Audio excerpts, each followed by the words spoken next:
الحمد للہ والصلاة والسلام علی رسول اللہ اما بعد فاعوذ باللہ من الشیطان الرجیم بسم اللہ الرحمن الرحیم افمن زین له سوء عمله فرآه حسنا فإن الله يضل من يشاء ويهدي من يشاء فلا تذهب نفسك عليهم حسرات ان اللہ علیم بما يصنعون۔ یہ سورہ فاطر کی آیت نمبر 8 ہے۔ یہ چونکہ مکی صورت ہے، مکی صورتوں کے اسلوب کے مطابق اس میں بھی اللہ تبارک و تعالیٰ کی وحدانیت، اللہ کی قدرت کی مختلف نشانیاں مذکور ہیں، عقیدہ آخرت کے مختلف بیانات مذکور ہیں۔ گزشتہ رکوع میں آپ نے توحید اور آخرت کے بارے میں مختلف مضامین پڑھے ہیں۔ یہاں اللہ جل جلالہ عالم کفر کے جو لیڈر ہوتے ہیں یا جو ان کے سرکردہ لوگ ہوتے ہیں ان سے مخاطب ہے، ان کا ذکر ہو رہا ہے۔ کچھ لوگ ایسے ہوتے ہیں جو برا کام کرتے ہیں دل سے برا مان کر، انہیں پتہ ہوتا ہے ہم غلط کام کر رہے ہیں، تو ایسے غلطی کرنے والے کو رجوع کی توفیق ہو جاتی ہے، اس کا ضمیر اسے ملامت کرتا رہتا ہے اور بالآخر وہ پلٹ جاتا ہے۔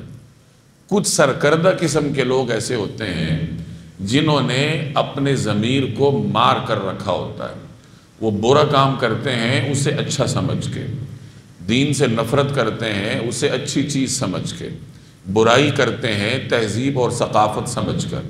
بہت ساری برائیاں ہمارے معاشرے میں رائج ہیں تہذیب اور ثقافت کے نام پر، تو برائی بھی کی جاتی ہے اور اس کے برے ہونے کا تأثر ذہن سے نکل جاتا ہے۔ تو ایسا جو آدمی ہے وہ گویا کہ زندہ ہوتے ہوئے بھی اللہ جل جلالہ کے ہاں مردہ ہے۔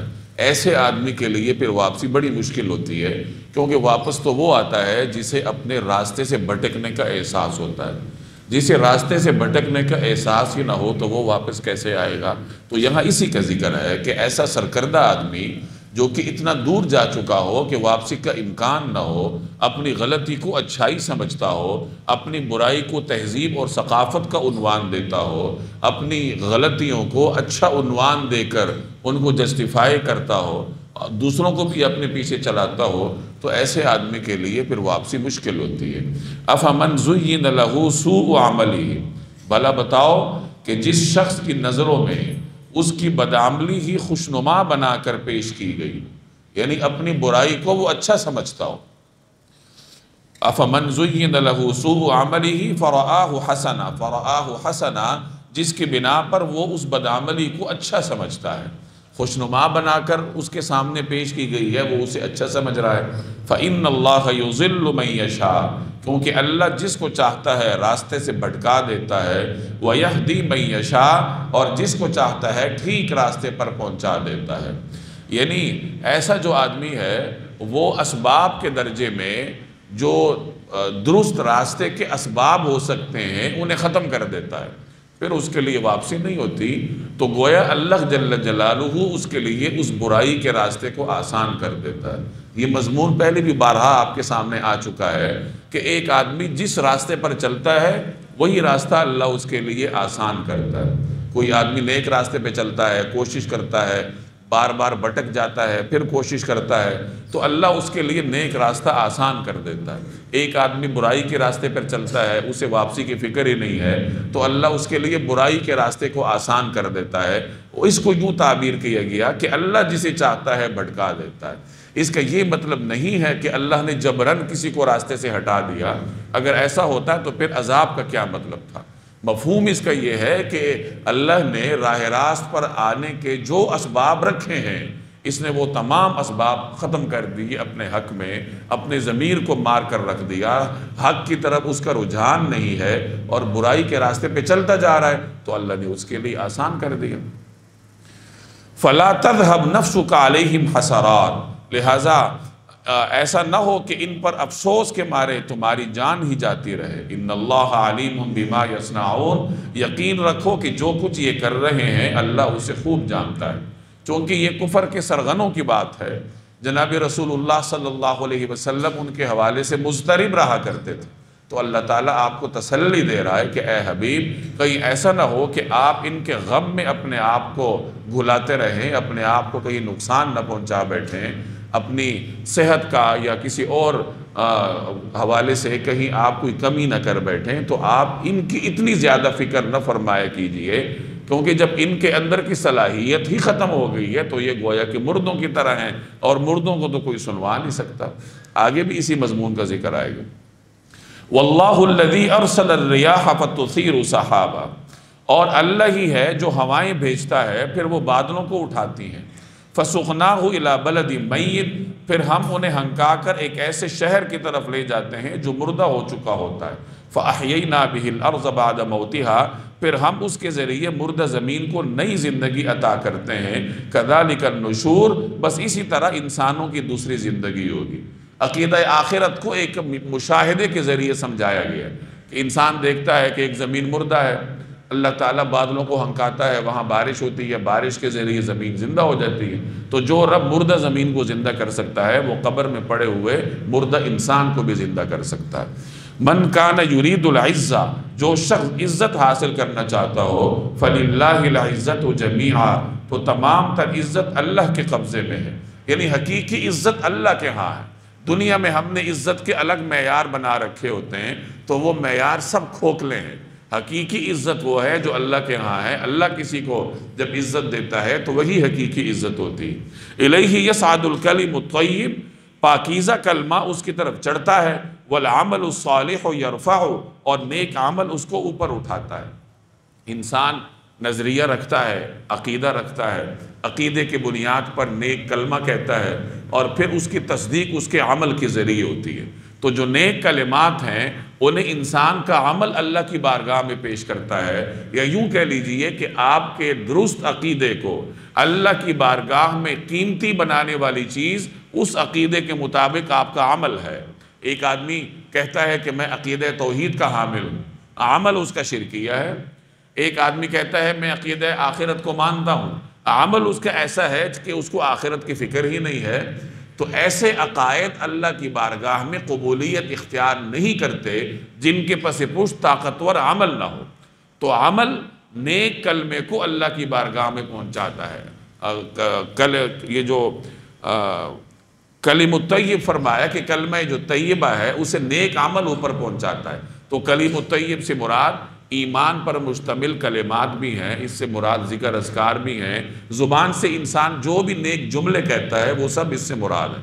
ان نیک جملوں کی تصدیق آپ کے عمل سے ہوتی ہے، تو انسان کا عمل اس کے قول کی تصدیق کرتا ہے۔ ایک آدمی زبان سے 1000 کہتا رہے کہ میں مومن ہوں میں مومن ہوں، اس کے عمل کو دیکھا جائے گا، عمل فیصلہ کرے گا کہ یہ کس حد تک مومن ہے۔ تو فرمایا کہ پاکیزہ کلمہ اسی کی طرف چڑھتا ہے، یعنی اللہ کی بارگاہ میں پیش ہوتا ہے۔ کیسے پیش ہوتا ہے کہ نیک عمل اس کو اوپر اٹھاتا ہے۔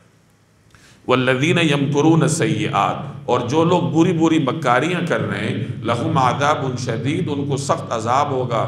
ومکر اولئک ھو یبور، اور ان کی مکاری ہی ہے جو مل یا میٹ ہو جائے گی۔ جو بھی مکاریاں کر رہے ہیں دنیا میں، کب تک مکاریاں کریں گے؟ ایک دن آئے گا وہ لپیٹ میں آ جائیں گے۔ واللہ خلقکم من تراب، اور اللہ نے تمہیں مٹی سے پیدا کیا، ثم من نطفہ، پھر نطفے سے، ثم جعلکم ازواجا، پھر تمہیں جوڑے جوڑے بنایا۔ انسان کی تخلیق کا ذکر ہے، اللہ کی قدرتوں کا بیان ہے۔ وما تحمل من انثى ولا تضع الا بعلم، اور کسی مادہ کو جو کوئی حمل ہوتا ہے اور جو کچھ وہ جنتی ہے وہ سب کچھ اللہ کے علم سے ہوتا ہے۔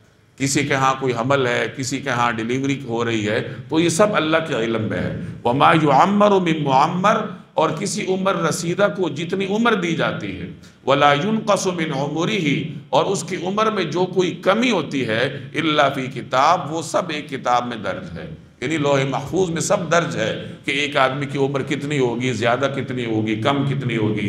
ان ذلک علی اللہ یسیر، حقیقت یہ ہے کہ یہ سب کچھ اللہ کے لیے بہت آسان ہے۔ ان آیات میں اللہ کی مختلف نشانیوں کا بیان ہے، قدرتوں کا بیان ہے۔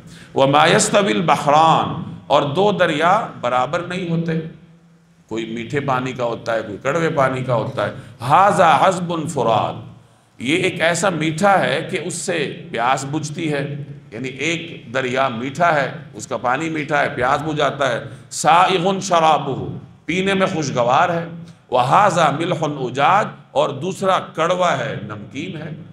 دو دریا ہیں، ایک کی خاصیت کچھ اور ہے، ایک کی خاصیت کچھ اور، لیکن مشترک چیز کیا ہے کہ دونوں سے انسان فائدہ اٹھاتا ہے، دونوں سے انسان کو رزق ملتا ہے۔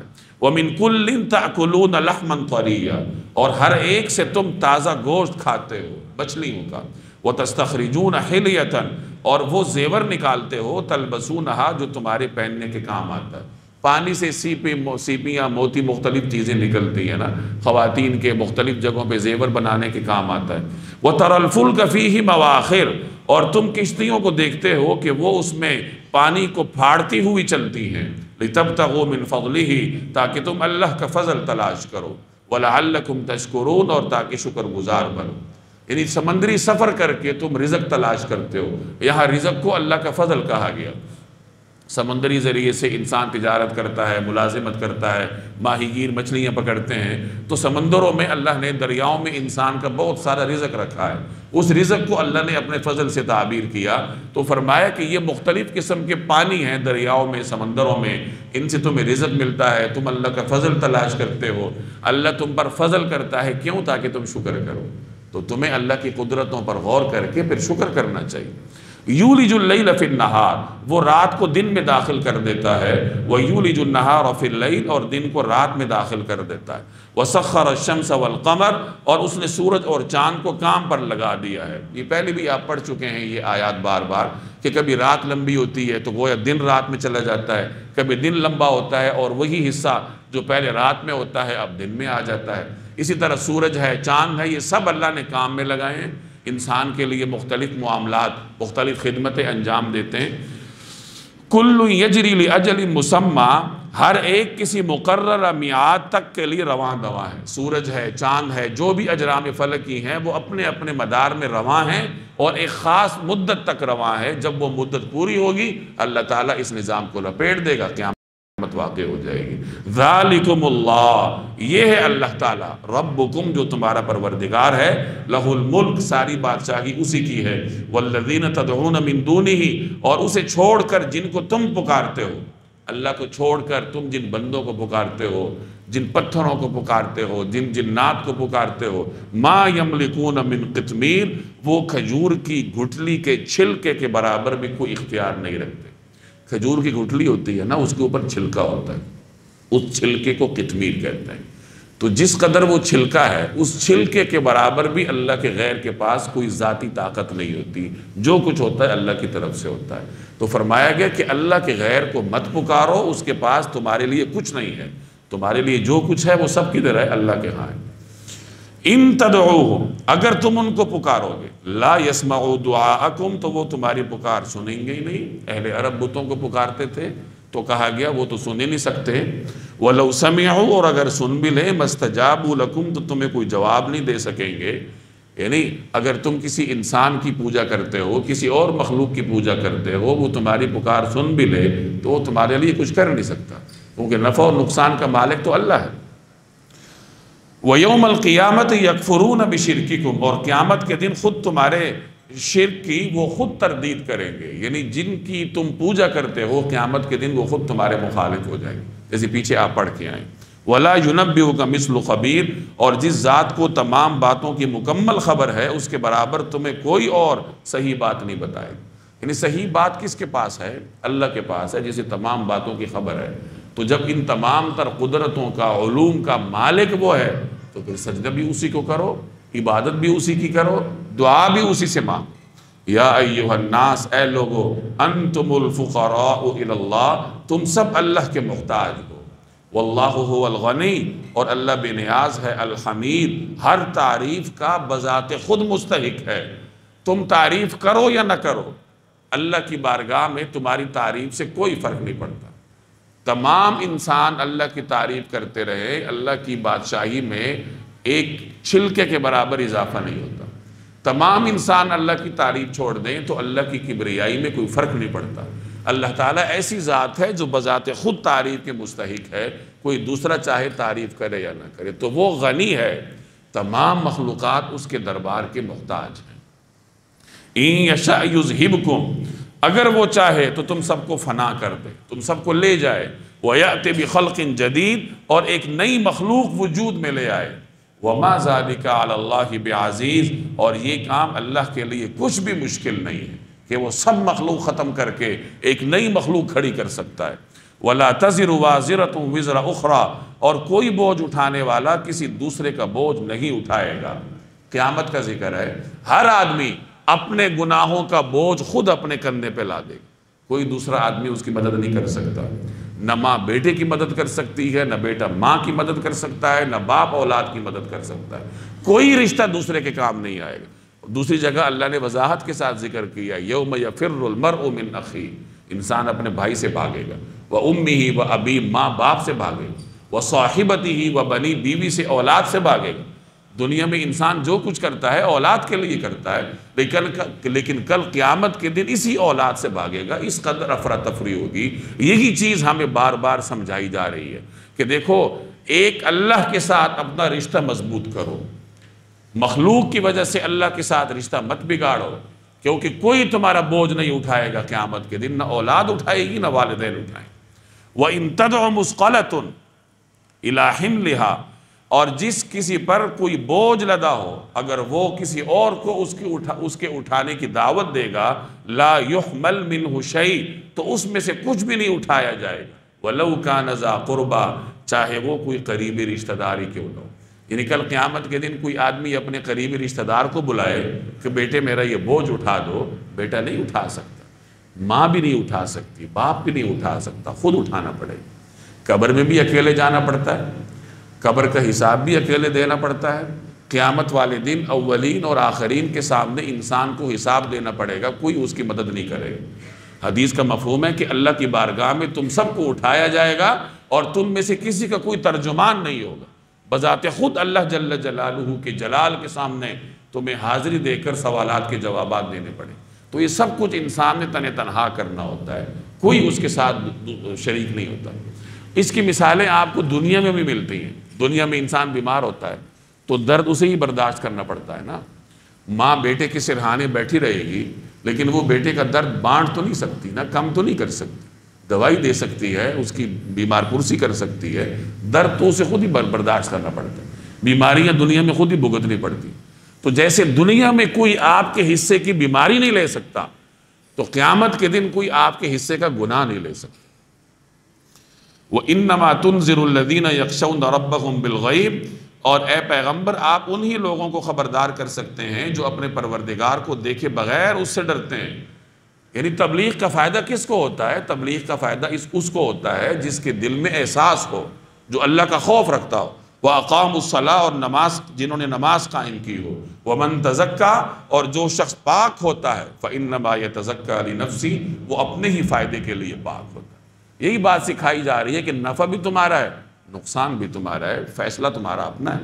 وَإِلَى اللَّهِ الْمَصِيرُ، اور آخر کار سب کو اللہ ہی کی طرف لوٹ کر جانا ہے۔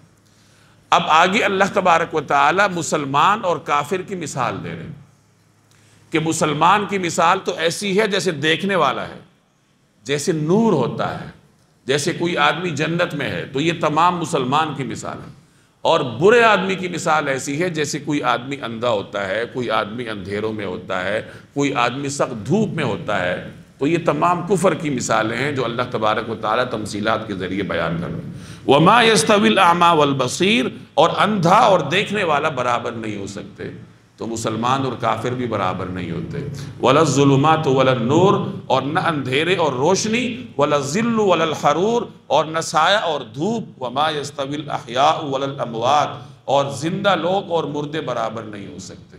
یعنی جو شخص کافر ہے وہ اندھے کی طرح ہے، اس کا کفر جو ہے وہ اندھیروں کی طرح ہے، اور قیامت والے دن اس کو ایسی سزا ملے گی جیسے دنیا میں کوئی آدمی تیز دھوپ میں کھڑا ہوتا ہے۔ یہ تو تیز دھوپ اور جہنم کی جو آگ ہے اس میں تو بہت فرق ہے، محض سمجھایا جا رہا ہے کہ جیسے اس کی تپش ہے تو آگے بھی تمہیں تپش ہی برداشت کرنی پڑے گی، اور کافر تو ایسا ہے جیسے کہ مردہ ہوتا ہے، یعنی وہ کسی شمار میں نہیں۔ اللہ تبارک و تعالیٰ کے ہاں اس کی توانائیوں کی کوئی حیثیت نہیں، چاہے اس کے پاس اتنی ٹیکنالوجی ہو کہ وہ خلا کو مسخر کر لے، زمین کی گہرائیوں کو مسخر کر لے، لیکن اگر یہ تمام علوم اور فنون اسے اس کے رب کا پتہ نہ دے سکے تو اس کے یہ علوم اور فنون کسی کام کے نہیں۔ ان انت وما انت بمسمع من فی القبور ان اللہ یسمع من یشاء، اور اللہ تو جس کو چاہتا ہے بات سنا دیتا ہے. وما انت بمسمع من فی القبور، اور تم ان کو بات نہیں سنا سکتے جو قبروں میں پڑے. یہ بھی تسلی دی جا رہی ہے کہ اے حبیب یہ تو مردوں کی طرح ہے. اب ایک آدمی قبر میں ہو اسے تو انسان نہیں نہ سنوا سکتا، نہ اسے کوئی فائدہ ہو سکتا ہے. اللہ چاہے تو اسے کوئی فائدہ ہو جائے، آدمی اپنی مرضی سے اسے کوئی فائدہ نہیں دے سکتا. تو یہ کافر بھی مردوں کی طرح ہیں. اگر یہ تبلیغ سے کوئی فائدہ نہیں لیتے تو آپ ان کی زیادہ فکر نہ فرمایا کیجئے. ان انت الا نذیر، آپ تو بس ایک خبردار کرنے والے ہیں، آپ کا کام پہنچانا ہے، آپ پہنچا چکے ہیں. انا ارسلناک بالحق بشیرا ونذیرا، ہم نے تمہیں حق بات دے کر اس طرح بھیجا ہے کہ تم خوشخبری دو اور خبردار کرو.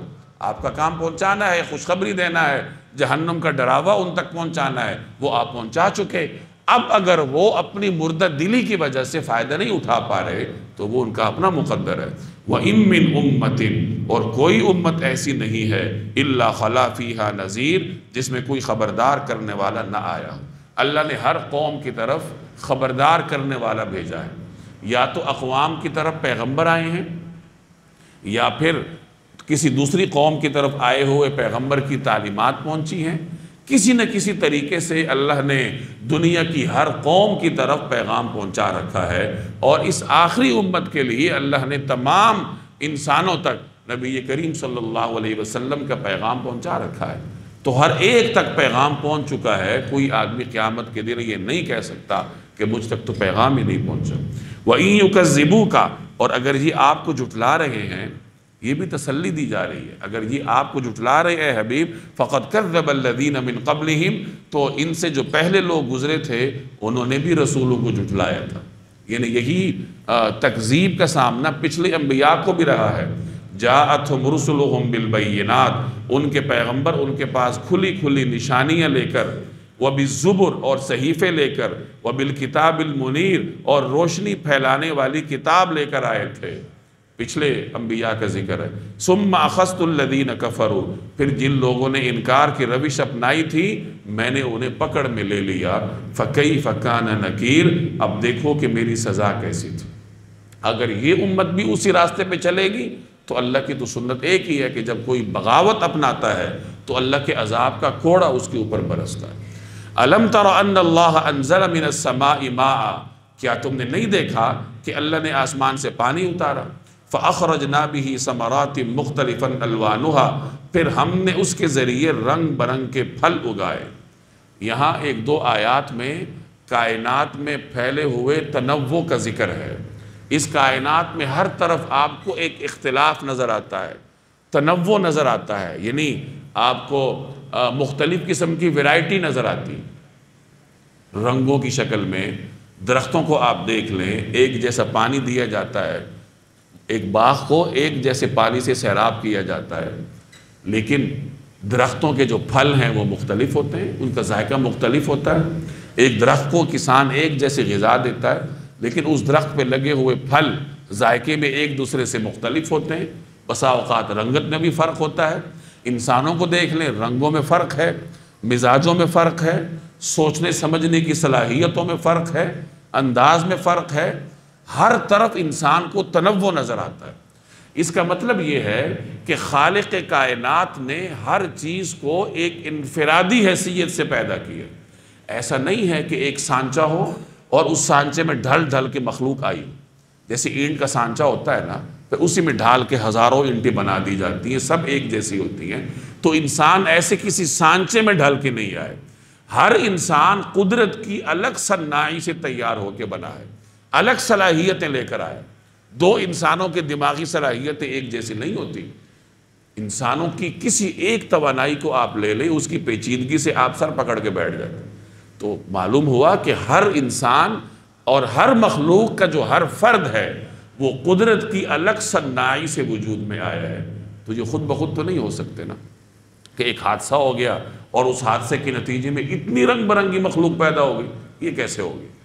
تو معلوم ہوا کہ ایسا نہیں ہے، بلکہ ان کو پیدا کرنے والا کوئی خالق ہے، اور اس خالق نے ہر مخلوق کو الگ صناعی سے، الگ کاریگری سے پیدا کیا ہوا ہے.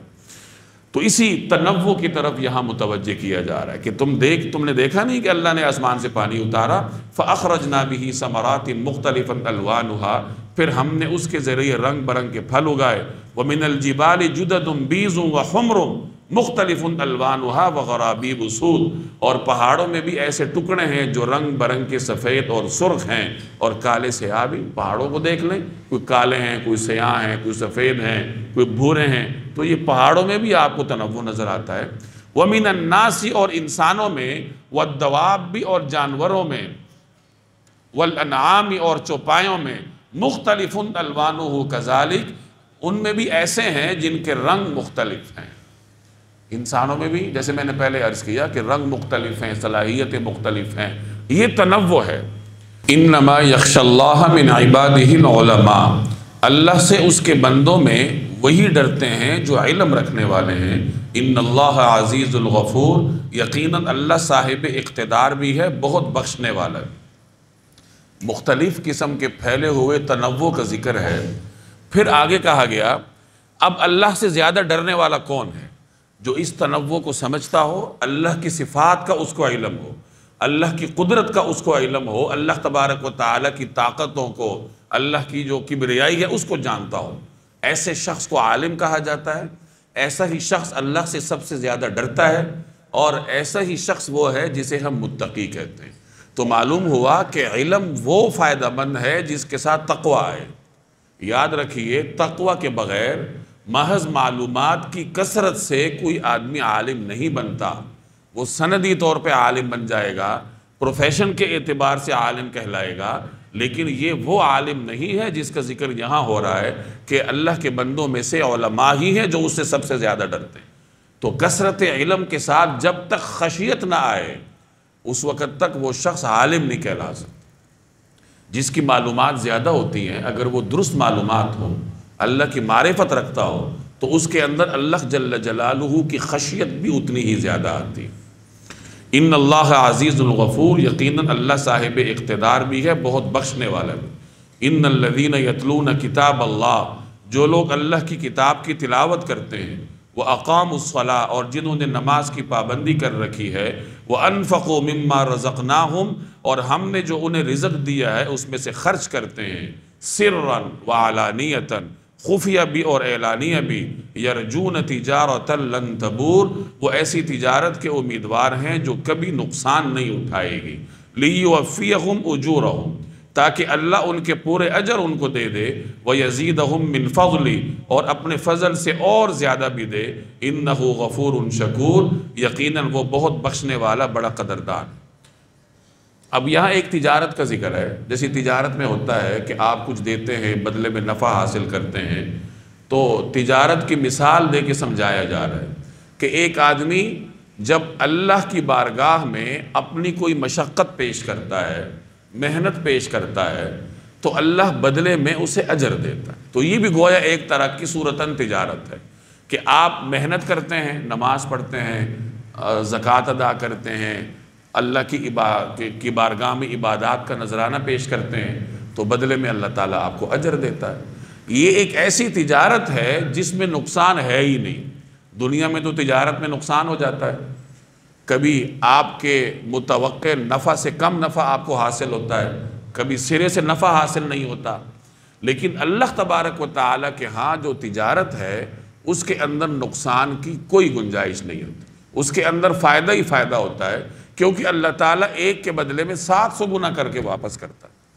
آپ اگر اللہ کے لیے 1 روپے خرچ کرتے ہیں تو اللہ تبارک و تعالیٰ اپنے فضل سے آپ کو 700 نیکیاں عطا کرتا ہے۔ قرآن کریم میں مختلف جگہوں میں اللہ تبارک و تعالیٰ نے سمجھایا، تو یہ ایک ایسی تجارت ہے جس میں نقصان نہیں ہے۔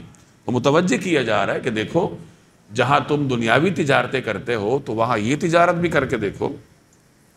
وَالَّذِي أَوْحَيْنَا إِلَيْكَ مِنَ الْكِتَابِ، اور ہم نے تمہارے پاس وحی کے ذریعے جو کتاب بھیجی ہے، هُوَ الْحَقُّ، وہ سچی ہے، مُصَدِّقًا لِمَا بَيْنَ يَدَيْهِ، جو اپنے سے پہلی کتابوں کی تصدیق کرتی ہوئی آئی ہے، إِنَّ اللَّهَ بِعِبَادِهِ لَخَبِيرٌ بَصِيرٌ، یقیناً اللہ اپنے بندوں سے پوری طرح باخبر، ہر چیز کو دیکھنے والا ہے۔ ثُمَّ أَوْرَثْنَا الْكِتَابَ، پھر ہم نے اس کتاب کا وارث بنایا، اپنے بندوں میں سے، الذین اصطفینا من عبادنا، اپنے بندوں میں سے ان کو جن کو ہم نے چن لیا تھا۔ یہاں پہلے قرآن کریم کا ذکر ہے کہ اللہ تبارک و تعالی نے آپ کی طرف قرآن کریم بھیجا ہے۔ یہ قرآن کریم حق کی طرف متوجہ کرتی ہے، گزشتہ کتابوں کی تصدیق کرنے والی ہے۔ پھر ہوا یہ کہ اللہ نے اس قرآن کریم کی تعلیمات کے لیے کس امت کو منتخب کیا؟ اس امت کو۔ ثم اورثنا الکتاب، پھر ہم نے اس کتاب کا وارث بنایا۔ کس کو بنایا؟ الذین اصطفینا من عبادنا۔ کبھی کبھار فرائض بھی چھوڑ دیتے ہیں، سنن اور مستحبات تو چھوڑتے ہی ہیں، کبھی کبھی فرائض بھی چھوڑ دیتے ہیں۔ تو یہ وہ لوگ ہیں جو کتاب کے وارث تو ہیں، لیکن وہ لوگ ہیں جنہوں نے اپنی جانوں پہ ظلم کی۔ دوسرا گروہ ان لوگوں کا ہے جو کہ فرائض تو نہیں چھوڑتے لیکن دین میں کوئی زیادہ محنت نہیں کرتے، یعنی سنتیں ہیں، مستحبات ہیں، نوافل ہیں، آداب ہیں، ان کی طرف ان کا دھیان نہیں ہے، بس فرائض پڑھ لیے اور اپنی راہ پر ہو لیے۔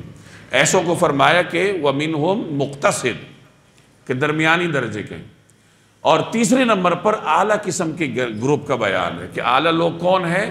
جو کہ نیکیوں کی طرف لپکتے ہیں، جو فرائض بھی ادا کرتے ہیں، جو نوافل بھی ادا کرتے ہیں، جو سنن کے بھی پابند ہیں، مستحبات کا بھی اہتمام کرتے ہیں، آداب کے اوپر بھی زور دیتے ہیں۔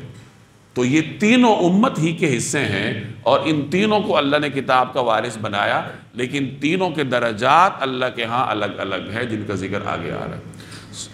ثم اورثنا الکتاب الذین اصطفینا من عبادنا، پھر ہم نے اس کتاب کا وارث اپنے بندوں میں سے ان کو بنایا جنہیں ہم نے چن لیا تھا۔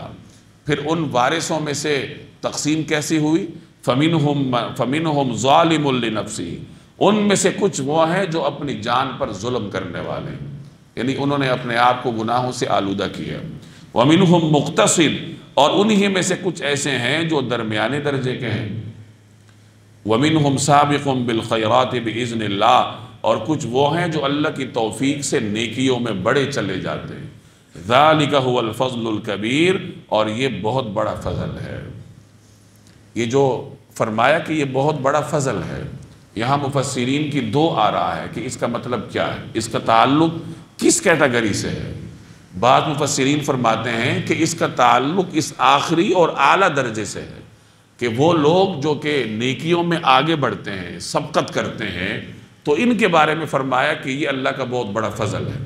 اور بعض حضرات فرماتے ہیں کہ اس کا تعلق تینوں درجوں سے ہے، یعنی کتاب کے تمام ورثاء سے ہے، چاہے وہ گناہگار ہیں، چاہے وہ درمیانے درجے کے ہیں، یا چاہے وہ نیکیوں میں سبقت کرنے والے ہیں، بہرحال وہ کتاب کے وارث ہیں، اور کتاب کا وارث ہونا ہی اللہ تبارک و تعالیٰ کا بہت بڑا فضل ہے۔ جنات عدن، ہمیشہ بسنے کے باغات ہیں، یدخلونہا، جن میں وہ داخل ہوں گے، یحلون فیہا من اساور من ذہب ولؤلؤا، وہاں ان کو سونے کے کنگنوں اور موتیوں سے آراستہ کیا جائے گا، وَلِبَاسُهُمْ فِيهَا حَرِيرٌ، اور ان کا لباس وہاں پر ریشم ہوگا۔ یہ ان کے انعام کا ذکر ہے کہ قیامت کے دن ان کا یہ انعام ہوگا۔ اب یہاں بھی وہی دو آراء ہیں۔ بعض حضرات فرماتے ہیں کہ یہ انعام ان لوگوں کا ہے جو اعلیٰ درجے سے تعلق رکھتے ہیں، یعنی جو نیکیوں میں آگے بڑھتے ہیں، اور بعض حضرات فرماتے ہیں کہ یہ انعام اس امت کے ان تینوں گروہوں کا ہے، جو مقتصد ہیں، جو ظالم لنفسہ ہیں، یا جو سابق بالخیرات ہیں۔ جنت میں بالآخر سبھی نے جانا ہے، اپنے اپنے وقت پر، اپنے اپنے طریقے کے مطابق، اللہ کی مشیت سے وہ سب جنت میں جائیں گے۔ اس کی تائید ایک روایت سے ہوتی ہے، بعض مفسرین نے ایک روایت نقل کی ہے جس کا مفہوم یہ ہے کہ جو سابق بالخیرات ہیں، یعنی جو نیکیوں میں سبقت کرنے والے ہیں، وہ تو بغیر حساب کتاب کے جنت میں داخل ہو جائیں گے، اور جو مقتصد ہیں، درمیانے درجے کے ہیں، وہ حساب کتاب کے بعد جنت میں داخل ہوں گے، لیکن ان کا حساب بہت آسان ہوگا، ہلکا سا حساب ہوگا، جزیات کا حساب نہیں لیا جائے گا، اجمالی طور پر مجموعی سا حساب لے کے ان کو جنت میں داخل کر دیا جائے گا۔ اور جو وہ ہیں جن کا ذکر کیا گیا کہ فَمِنْهُمْ ظَالِمٌ لِنَفْسِهِ، اپنی جانوں پر ظلم کرنے والے، تو انہیں میدان حشر میں روک لیا جائے گا، یہاں تک کہ آخر میں اللہ تبارک و تعالیٰ کی رحمت ان کی طرف متوجہ ہوگی، اللہ انہیں اپنے رحمت کے سائے میں لے لے گا اور پھر ان کو بھی جنت میں داخل کر دے گا۔ لیکن وہ اس دوران میدان حشر کی تمام سختیاں جھیل چکے ہوں گے، اور وہ سختیاں دنوں پر نہیں صدیوں پر محیط ہوں گی، جن کا ذکر مختلف روایات کی روشنی میں آپ پڑھ چکے ہیں کہ پسینہ کتنا ہوگا، سورج کہاں پر ہوگا، ہولناکی کتنی ہوگی، خوف کتنا ہوگا۔ تو ان تمام مراحل سے وہ گزر چکے ہوں گے، پھر اللہ کی رحمت ان کی طرف متوجہ ہوگی اور اللہ کی رحمت سے وہ جنت میں داخل ہو جائیں گے۔ لیکن اس کا یہ مطلب نہیں ہے کہ جہنم میں کوئی بھی نہیں جائے گا۔ جیسے بعض مختلف روایات میں آتا ہے کہ جو صاحب ایمان ہے، جو ایمان کی حالت میں دنیا سے گیا ہے لیکن اس نے بڑے بڑے گناہ کیے ہیں، کبائر کا مرتکب ہوا، توبہ نہیں کی تھی، تو وہ اپنے گناہوں کی پاداش میں اس کو جہنم جانا پڑے گا، اور جہنم کی سزا بھگت کے جب وہ پاک صاف ہوگا پھر اسے نکال کے جنت میں داخل کیا جائے گا۔ وَقَالُوا الْحَمْدُ لِلَّهِ الَّذِي أَذْهَبَ عَنَّا الْحَزَنَ، اور وہ کہیں گے کہ تمام تر تعریف اللہ کی ہے جس نے ہم سے ہر غم دور کر دیا۔ جو روایت میں نے آپ کو سنائی اس میں اس کا بھی ذکر ہے کہ جب اللہ تعالیٰ انہیں اپنے فضل سے جنت میں داخل کرے گا، یعنی ان لوگوں کو جنہوں نے اپنے اوپر ظلم کیا، تو وہ جنت میں داخل ہو کے پھر شکر کریں گے اور کہیں گے کہ وہ تمام تعریفیں اس اللہ کی ہیں جس نے ہم سے ہر غم دور کر دیا۔ یعنی جن غموں کا ہم شکار تھے میدان حشر میں، جن ہولناکیوں کا ہم سامنا کر رہے تھے، اب جنت میں آ کے وہ تمام ہولناکیاں ختم ہو گئی۔ یاد رکھیے دنیا میں جتنی تکالیف ہوتی، جتنی تکالیف انسان برداشت کرتا ہے، لیکن اگر وہ آدمی نیک ہے تو قبر میں جا کر اللہ کے فضل کا جو پہلا لمحہ اسے نصیب ہوگا وہ دنیا کی سینکڑوں سالوں کی تلخی ایک لمحے میں اس کو بلا دے گا۔ اور اگر اس کے بالمقابل ایک آدمی دنیا میں عیاشیاں کرتا رہا ہے، آسائشوں میں زندگی گزاری ہے، لیکن اللہ کا باغی رہا ہے، تو قبر میں جا کر تلخی کا جو ایک لمحہ ہوگا وہ ایک لمحہ دنیا کے سینکڑوں سالوں کی آسائش اس کو بھلا دے گا۔ تو آخرت کا ثواب بھی بہت بڑا ہے اور آخرت کا عذاب بھی بہت بڑا ہے، انسان دنیا میں اس کا تصور بھی نہیں کر سکتا۔ ان ربنا لغفور شکور، بے شک ہمارا پروردگار بہت بخشنے والا بڑا قدردان ہے۔ الذی احلنا دار المقامت من فضلی، جس نے اپنے فضل سے ہم کو ابدی ٹھکانے کے گھر میں لا اتارا ہے، یعنی اللہ نے اپنے فضل سے ہمیں جنت میں داخل کیا اور جنت میں ہم نے ہمیشہ رہنا ہے۔ لا یمسنا فیہا نصب ولا یمسنا فیہا لغوب، جس میں نہ ہمیں کبھی کوئی کلفت چھو کر گزرے گی نہ کبھی کوئی تھکن پیش آئے گی۔ نصب اور لغوب تھکاوٹ کو کہتے ہیں۔ ایک وہ تھکاوٹ ہے جو کام کرنے سے پہلے ہوتی ہے اور ایک وہ تھکاوٹ ہے جو کام کرنے کے بعد ہوتی ہے۔ جنت میں نہ تو کام سے پہلے اور کام کے دوران کی تھکاوٹ ہے اور نہ کام کے بعد کی تھکاوٹ، کیونکہ وہاں کوئی مشقت ہی نہیں ہے، آسائش ہی آسائش۔ یہ تو ان کا ذکر تھا جو مومن ہیں، اب ان کا ذکر ہے جو کافر تھے۔ والذین کفروا لہم نار جہنم، اور جن لوگوں نے کفر کی روش اپنا لی ہے ان کے لیے دوزخ کی آگ ہے۔ لا یقضی علیہم فیموتوا، نہ تو ان کا کام تمام کیا جائے گا کہ وہ مر ہی جائیں، ولا یخفف عنہم من عذابها، اور نہ ان سے دوزخ کا عذاب ہلکا کیا جائے گا۔ کذالک نجزی کل کفور، ہر ناشکر کافر کو ہم ایسی ہی سزا دیتے ہیں۔ موت ایک دفعہ جب آ جاتی ہے پھر اس کے بعد موت نہیں ہے۔ جہنم میں کافر تمنا کریں گے کہ کاش ہم مر جائیں، لیکن وہاں موت نہیں ہے۔ لا نموت فیہا ولا نحیا، وہاں نہ انسان زندوں میں ہوتا ہے اور نہ مردوں میں ہوتا ہے، کیونکہ موت تو ہے ہی نہیں، اور جو زندگی ہے وہ زندگی کہلانے کے لائق نہیں ہے، تکالیف سے بھری ہوئی ہے۔ وَهُمْ يَسْتَرِخُونَ فِيهَا، اور وہ اس دوزخ میں چیخ و پکار مچائیں گے۔ کیا چیخیں گے؟ رَبَّنَا أَخْرِجْنَا، اے پروردگار ہمیں باہر نکال، نعمل صالحا غیر الذی کننا نعمل، تاکہ ہم جو پہلے کام کیا کرتے تھے انہیں چھوڑ کر نیک عمل کریں۔ وہ حسرت کریں گے کہ یا اللہ ہمیں ایک دفعہ نکال دے، پھر دیکھ کہ ہم تیری اطاعت کیسے کریں گے۔ تو انہیں جواب ملے گا اولم نعمرکم، کیا ہم نے تمہیں اتنی عمر دی نہیں تھی؟ فی اولم نعمرکم ما یتذکر فیہ من تذکر، کہ جس کو اس میں کچھ سوچنا سمجھنا ہوتا وہ سمجھ لیتا۔ ایک آدمی جب بالغ ہوتا ہے تو سوچنا سمجھنا شروع کر دیتا ہے، شعور ہوتا ہے اسے، نیکی اور برائی کو پہچانتا ہے۔ جو اس کی عمر آگے بڑھتی ہے اس کی ذمہ داریاں بڑھتی جاتی ہیں، اس کے اوپر حق اور باطل روشن ہوتا جاتا ہے۔ تو یہاں اسی کا ذکر ہے کہ اللہ اسے کہے گا کہ دیکھو میں نے تمہیں دنیا میں اتنی عمر دی تھی کہ تم اس عمر کو بروئے کار لا کر حق اور باطل میں تمیز کر لیتے۔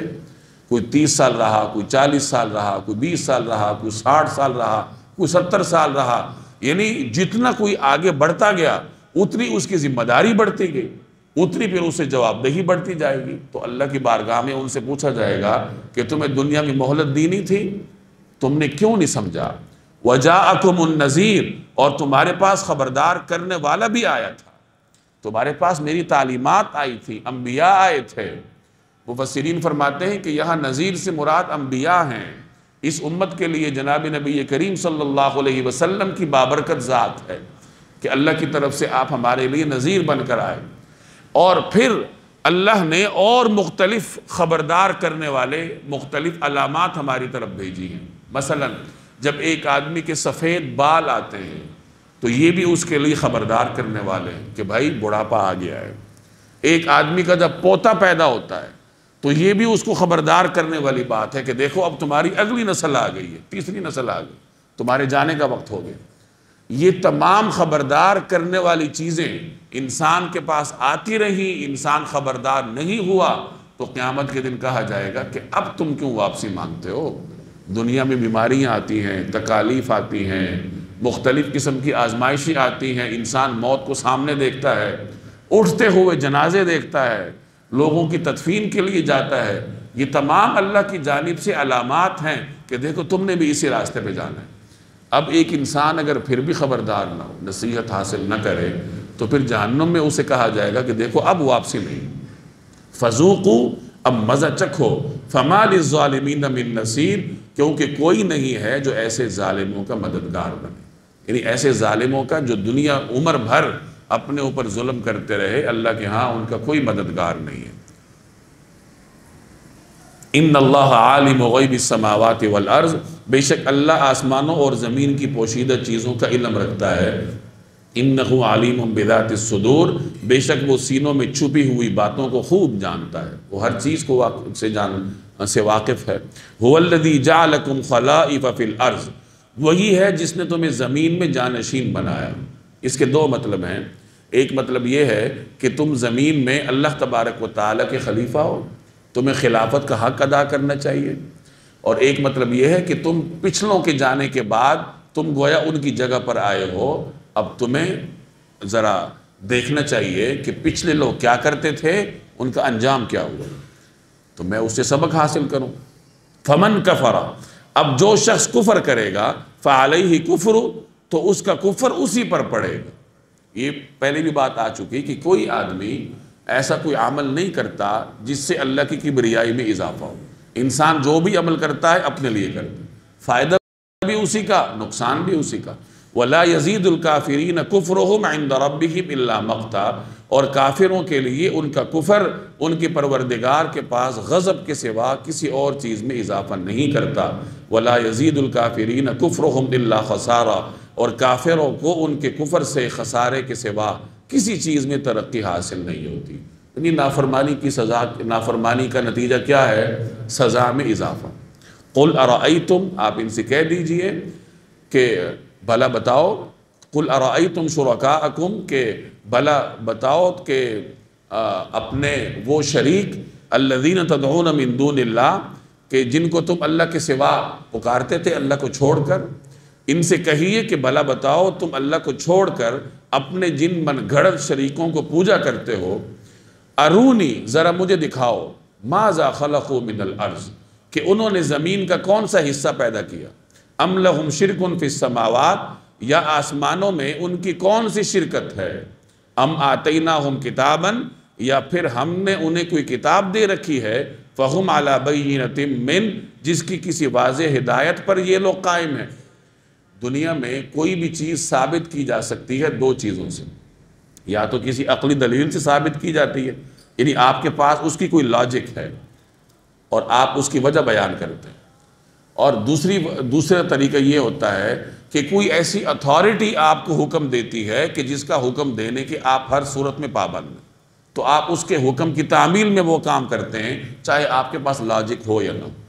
اب یہاں شرک والوں سے پوچھا جا رہا ہے کہ کیا تمہارے پاس تمہارے شرک کی کوئی دلیل ہے، کوئی لاجک ہے تمہارے پاس، کوئی عقلی دلیل ہے، یا پھر اللہ کی جانب سے تمہارے پاس کوئی حکم ہے؟ یعنی دنیا میں کسی چیز کو ثابت کرنے کے جو ممکنہ طریقے ہو سکتے ہیں تو انہی طریقوں پہ آ جاؤ اور ثابت کر کے دکھاؤ اپنے شرک کو۔ کیا تمہارے پاس کوئی دلیل ہے، تمہارے پاس کوئی خبر ہے، کوئی مشاہدہ ہے، کیا ہے تمہارے پاس؟ لاؤ تو صحیح۔ دیکھیں اسلام دلیل کو اس حد تک پروموٹ کرتا ہے کہ مشرکین سے بھی کہتا ہے کہ لاؤ کوئی دلیل ہے تمہارے پاس۔ جس چیز کو اسلام آگے بڑھاتا ہے مسلمان اس سے پیچھے بھاگتا ہے۔ مسلمان آج دلیل اور لاجک سے ہزاروں گنا دور ہے نا، وہ بس مختلف رسم و رواج کا شکار ہوتا ہے۔ قرآن کریم میں آپ دیکھیں قرآن مشرکین سے بھی کہتا ہے کہ آؤ کوئی دلیل ہی دے دو، کوئی عقلی دلیل دے دو، کوئی نقلی دلیل دے دو، کچھ تو بتاؤ کہ تم شرک کیوں کرتے ہو۔ بل ان یعد الظالمون بعضهم بعضا الا غرورا، بلکہ یہ ظالم لوگ ایک دوسرے کو خالص دھوکے کی یاد دہانی کرتے ہوئے آئے، یعنی نہ ان کے پاس دلیل ہے، نہ ان کے پاس کوئی لاجک ہے، نہ ان کے پاس اللہ کا کوئی حکم ہے، بس کیا ہے کہ یہ ایک دوسرے کے لیے دھوکے کا سبب ہے۔ ہمارے آبا و اجداد کرتے آئے تھے جی، جب آبا و اجداد خود باطل پر تھے تو وہ تمہیں کیسے حق کی طرف لے کر جا سکتے ہیں؟ ان اللہ یمسک السماوات والارض ان تزولا، حقیقت یہ ہے کہ اللہ نے آسمانوں اور زمین کو تھام رکھا ہے کہ وہ اپنی جگہ سے ٹلے نہیں۔ یعنی آسمان اور زمین کا نظام اللہ نے ایسا بنا رکھا ہے کہ یہ نظام اپنے وقت سے پہلے ختم نہیں ہوگا۔ اس میں اللہ کی مشیت سے مختلف اوقات میں تھوڑا بہت خلل تو آ سکتا ہے کہ کہیں کوئی زلزلہ آ گیا، کہیں کوئی لینڈ سلائیڈنگ ہو گئی، کہیں کوئی سیلاب آ گیا، وہ بھی انسان کی آزمائش کے لیے، لیکن اللہ نے جو وقت مقرر کر رکھا ہے اس سے پہلے یہ نظام ہٹے گا نہیں، مٹے گا نہیں۔ وَلَئِن زَالَتَا، اور اگر وہ ٹل جائیں، إِنْ أَمْسَكَهُمَا مِنْ أَحَدٍ مِّن بَعْدِ، تو اس کے سوا کوئی نہیں ہے جو انہیں تھام سکے۔ یعنی اگر یہ نظام اللہ لپیٹنے پہ آ جائے تو کون ہے جو اس نظام کو بچائے، اس کو برقرار رکھے؟ إِنَّهُ كَانَ حَلِيمًا غَفُورًا، یقیناً اللہ بڑا بردبار، بہت بخشنے والا ہے۔ وَأَقْسَمُوا بِاللَّهِ جَهْدَ أَيْمَانِهِمْ، اور انہوں نے پہلے بڑے زوروں میں اللہ کی قسمیں کھائی تھیں۔ یہ مشرکین مکہ کا ذکر ہے۔ یہ مشرکین قسمیں کھایا کرتے تھے یہود اور نصارہ کے سامنے، ان کی بد اخلاقیاں دیکھ کر۔ نبی کریم صلی اللہ علیہ وسلم کی بعثت سے پہلے کی بات ہے کہ اس وقت مشرکین یہ قسمیں کھاتے تھے کہ اگر ہماری طرف کوئی پیغمبر آ گیا تو ہم تو فوراً اس کی اتباع کریں گے۔ یہ جو یہود اور نصارہ ہیں ان کی طرف پیغمبر بھی آ چکے ہیں، پھر بھی یہ اخلاق سے ہٹے ہوئے ہیں، ہم ایسا نہیں کریں گے۔ اب یہاں ان کو وعدہ یاد دلایا جا رہا ہے کہ دیکھو تم تو قسمیں کھاتے تھے کہ اگر تمہاری طرف کوئی اللہ کی طرف سے پیغمبر آ گیا تو تم اس کی اتباع کرو گے۔ اب پیغمبر تو تشریف لا چکے ہیں، اب اتباع کیوں نہیں کر رہے؟ وَأَقْسَمُوا بِاللَّهِ جَهْدَ أَيْمَانِهِمْ، اور انہوں نے پہلے بڑے زوروں میں اللہ کی قسمیں کھائی تھی۔ کیا قسمیں کھائی تھی؟ لَإِن جَاءَهُمْ نَذِيرٌ، کہ اگر ان کے پاس کوئی خبردار کرنے والا آیا، یعنی کوئی پیغمبر آیا، لَيَكُونُنَّ أَهْدَىٰ مِنْ إِحْدَى الْأُمَمِ، تو وہ ہر دوسری امت سے زیادہ ہدایت قبول کرنے والے ہیں۔ یعنی ہم پچھلی امتوں سے، یہود سے، نصارہ سے، سب سے ہم زیادہ ہدایت قبول کریں گے، ہم فوراً تعلیمات مانیں گے۔ فَلَمَّا جَاءَهُمْ نَذِيرٌ، اب جب ان کے پاس خبردار کرنے والا آ گیا، مَا زَادَهُمْ إِلَّا نُفُورًا، تو اس کے آنے سے ان کی حالت میں اور کوئی ترقی نہیں ہوئی سوائے اس کے کہ یہ اور زیادہ بھاگنے لگے۔ یعنی اب جب پیغمبر تشریف لا چکے ہیں تو ہونا یہ چاہیے تھا کہ یہ حق پہ آتے، لیکن ہوا یہ کہ یہ اپنے تعصب کی وجہ سے، ضد کی وجہ سے، عناد کی وجہ سے حق سے اور دور چلے گئے۔ استکباراً فی الارض، اس لیے کہ انہیں زمین میں اپنی بڑائی کا گھمنڈ تھا۔ ان تمام آیات میں اس وقت مشرکین کے ماحول کے حساب سے بات کی جا رہی ہے، اور آپ دیکھیں گے تو ہر زمانے کے حالات پہ اس کا اطلاق ہوتا ہے کہ کوئی آدمی حق سے دور کیوں جاتا ہے؟ تکبر کی وجہ سے۔ اگر میں حق قبول کر لوں تو مجھے اپنے جو من چاہی زندگی ہے وہ چھوڑ کر رب چاہی زندگی کی طرف آنا پڑے گا نا۔ پھر انسان ظلم کیسے کرے گا؟ پھر وہ بے جا طور پہ کسی کا حق کیسے مارے گا؟ پھر رشوت کیسے لے گا؟ یہ تمام چیزیں تو چھوڑنی پڑیں گی۔ استکباراً فی الارض، اس لیے کہ انہیں زمین میں اپنی بڑائی کا گھمنڈ تھا۔ ولا یحیق المکر السیئ الا باہلہ، اور استکباراً فی الارض، اس لیے کہ انہیں زمین میں اپنی بڑائی کا گھمنڈ تھا، ومکر السیئ، اور انہوں نے بری بری چالیں چلنی شروع کر دی، یعنی دین کے خلاف، حق کے خلاف افواہیں پھیلانے لگے، مختلف طریقوں سے لوگوں کو دین سے دور کرنے لگے۔ وَلَا يَحِيقُ الْمَكْرُ السَّيِّئُ إِلَّا بِأَهْلِهِ، حالانکہ بری چالیں کسی اور کو نہیں، خود اپنے چلنے والوں ہی کو گھیرے میں لے لیتی۔ یہ ایک اصول بتایا جا رہا ہے کہ انسان جب بھی حق کے خلاف چلتا ہے، کوئی سازش کرتا ہے، تو وہ سازش خود اسے گھیرے میں لے لیتی۔ آپ اپنی سماجی زندگی میں بھی اس کا اطلاق کر سکتے ہیں کہ اگر ہم اپنے گھروں میں، گھریلو زندگی میں کسی کے خلاف بے جا چال چلتے ہیں، کسی کے خلاف سازش کرتے ہیں، یا کاروباری زندگی میں، ملازمت کی زندگی میں، کہیں پر بھی اگر ہم کسی انسان کے خلاف مکر و فریب پر مبنی کوئی چال چلتے ہیں، کوئی سازش کرتے ہیں، تو ممکن ہے کہ وقتی طور پر ہم تھوڑے سے کامیاب ہو جائیں، لیکن انجام یہی ہوتا ہے کہ انسان اپنی سازش کا شکار خود ہوتا ہے۔ جو گڑھا وہ دوسروں کے لیے کھودتا ہے، تو ہو سکتا ہے کہ عارضی طور پر دوسرے کو اس میں لانے میں کامیاب ہو جائے، لیکن انجام یہی ہے کہ وہ خود اسی گڑھے میں گرتا ہے۔ اس لیے کبھی بھی کسی کی بدخواہی نہیں ہونی چاہیے، ہمیشہ دوسروں کے لیے اپنے دل میں خیرخواہانہ جذبات رکھنے چاہیے، اور آیت کے اس حصے کو اپنے سامنے رکھنا چاہیے کہ بری چال ہمیشہ پلٹ کے آتی ہے کس کے اوپر؟ چلنے والے کے اوپر، اور ہم سب اس برائی کا شکار ہوتے ہیں اپنی اپنی جگہ پہ، اپنے اپنے مقام پر، گھریلو زندگی میں، کاروباروں میں، ملازمتوں میں ایک دوسرے کی ٹانگیں کھینچتے ہیں، ایک دوسرے کے خلاف بڑوں کے کان بھرتے ہیں، یہی ہمارے دن بھر کے کام ہوتے ہیں۔ عارضی طور پر انسان کبھی کبھار اس میں کامیاب ہو بھی جاتا ہے، لیکن بالآخر چالیں چلنے والا خود منہ کے بل گرتا ہے۔ اس میں ان لوگوں کے لیے تسلی کا بھی سامان ہوتا ہے جو بسا اوقات سازشوں کا شکار ہوتے ہیں، انہیں تسلی رکھنی چاہیے کہ عارضی طور پر تو چلو سازشوں والا کچھ کامیاب ہے، لیکن انجام یہی ہے کہ یہ سازش پلٹ کے اسی پہ جائے گی۔ فَهَلْ يَنظُرُونَ إِلَّا سُنَّةَ الْأَوَّلِينَ، اب یہ لوگ اس دستور کے سوا کس بات کے منتظر ہیں جس پر پچھلے لوگوں کے ساتھ عمل ہوتا آیا ہے۔ وَلَن تَجِدَ لِسُنَّةِ اللَّهِ فَلَن تَجِدَ لِسُنَّةِ اللَّهِ تَبْدِيلًا، اور تم اللہ کے طے شدہ دستور میں کبھی کوئی تبدیلی نہیں پاؤ گے۔ وَلَن تَجِدَ لِسُنَّةِ اللَّهِ تَحْوِيلًا، اور نہ تم اللہ کے طے شدہ دستور کو کبھی ٹلتا ہوا پاؤ گے۔ دستور یہی ہے، رواج یہی ہے کہ سازشیں کرنے والا خود پھنستا ہے۔ اسی طرح اللہ کا دستور یہی ہے کہ قیامت کے دن عذاب کافروں کو ہوگا۔ اب ایسا اللہ نہیں کرے گا کہ کافروں کو چھوڑ کے مومنوں کو عذاب دے۔ تو جو اللہ کا دستور ہے، اللہ تعالیٰ نہ اس کو تبدیل کرتا ہے، نہ اس میں کوئی تبدیلی لاتا ہے۔ اللہ کی سنت اسی طریقے سے برقرار رہتی ہے، پچھلوں کے ساتھ بھی تھی اور اگلوں کے ساتھ بھی ہوگی۔ اولم یسیروا فی الارض، اور کیا ان لوگوں نے کبھی زمین میں سفر نہیں کیا؟ فینظروا، جس سے وہ یہ دیکھتے، کیف کان عاقبۃ الذین من قبلہم، کہ جو لوگ ان سے پہلے گزرے ہیں ان کا انجام کیسا ہوا۔ تاریخ سے کبھی سبق حاصل نہیں کیا۔ وَكَانُوا أَشَدَّ مِنْهُمْ قُوَّةً، جبکہ وہ طاقت میں ان سے بہت زیادہ مضبوط، یعنی پچھلے لوگ، قوم عاد ہیں، قوم سمود ہیں، پچھلے گزشتہ اقوام ہیں، اللہ نے انہیں وہ توانائیاں دی تھی جو بعد والوں کو نہیں دی۔ جب وہ نہیں بچے تو پھر تم کیسے بچو گے؟ وَمَا كَانَ اللَّهُ لِيُعْجِزَهُ مِنْ شَيْءٍ فِي السَّمَاوَاتِ وَلَا فِي الْأَرْضِ، اور اللہ ایسا نہیں ہے کہ آسمانوں یا زمین کی کوئی چیز اسے عاجز کر سکے۔ إِنَّهُ كَانَ عَلِيمًا قَدِيرًا، بے شک وہ علم کا بھی مالک ہے، قدرت کا بھی مالک ہے۔ وَلَوْ يُؤَاخِذُ اللَّهُ النَّاسَ بِمَا كَسَبُوا، اور اگر اللہ لوگوں کے ہر کرتوت پر ان کی پکڑ کرنے لگتا، مَا تَرَكَ عَلَى ظَهْرِهَا مِن دَابَّةٍ، تو اس زمین کی پشت پر کسی چلنے والے کو نہ چھوڑتا۔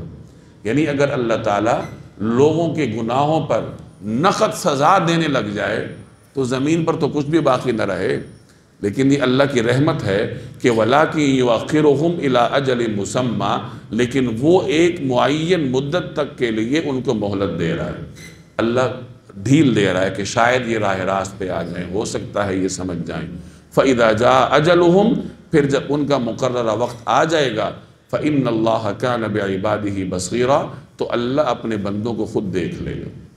جب وقت آ جائے گا تو اس کے بعد پھر واپسی نہیں ہے، پھر وہ حالات آپ پیچھے پڑھ کر آئے ہیں کہ اہل جہنم کے کیا حالات ہیں۔ تو اس طریقے سے قرآن کریم مختلف اسالیب کے ساتھ ہمیں سمجھاتا ہے گزشتہ لوگوں کے واقعات ہمارے سامنے رکھتا ہے، مختلف تمثیلات ہمارے سامنے بیان کرتا ہے، اور ان تمام تر بیانات کا مقصد یہ ہے کہ انسان کسی طریقے سے راہ راست پہ آ جائے، اور یہ سب ہمارے لیے نذیر ہیں، یعنی ان سب میں ہمارے لیے نصیحت حاصل کرنے کا سامان ہے۔